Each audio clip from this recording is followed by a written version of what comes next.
Hey fellow designers, it's Karen of Made by KarenM. Today I'm showing you guys a tutorial on how I created this structured bow that can be attached to the back of a formal gown.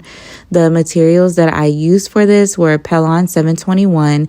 Sometimes it looks like this. It isn't in my Amazon storefront, as well as flat steel boning. You maybe can get away with regular boning, but that's my preference, and some extra wide double fold bias tape. So here is the Pelon 721 interfacing. I have it folded over twice.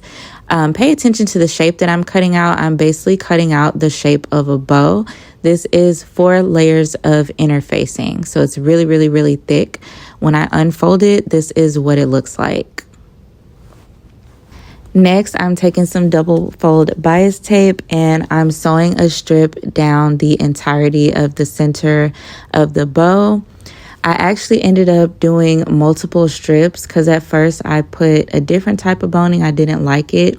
You may be able to get away with just that one long strip down the very center, but play around with it and see what works for you. This is a strip of spiral boning. I was putting in just one side of the bow, and this is what I ended up not liking. It was a little too flimsy. I'm so glad I went back and added the flat steel boning. It's very structured. And with the interfacing coming folded up, sometimes it'll have like wrinkles or folds in it that you can't really get out. So having a very structured piece of boning is really helpful. You see that fold right there? I didn't like that. So those other 2 strips that you see, I went back and added flat steel boning, and here I am using my bow as a template to cut out a pattern piece of fabric. I cut out 2 pieces. I sewed them together, right sides together, and flipped it out. And now I'm basically inserting my interfacing with the boning strips into my fabric bow. This is another reason why the boning is important, because look at how I'm having to bend this interfacing and potentially put more folds and creases into it. That boning is going to help it retain its shape. This is what it looked like, and then I folded it over and pinned it so that I could stitch the center down.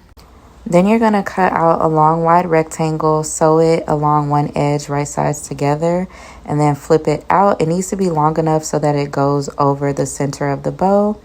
And then you're going to straight stitch it and then flip it out so that you don't see that seam of where you sewed it together.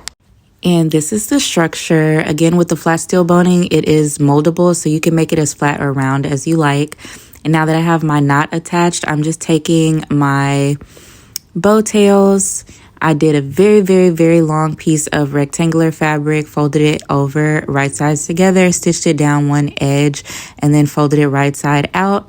This is up to you as far as how long you want to make it. Mine is probably at least 4 yards long. And here's my client coming down her grand staircase with her wonderful dramatic bow dragging behind her.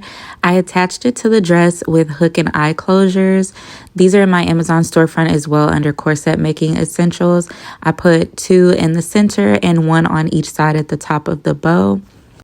Thank you guys so much for watching. Let me know if you plan on trying this out in the comments.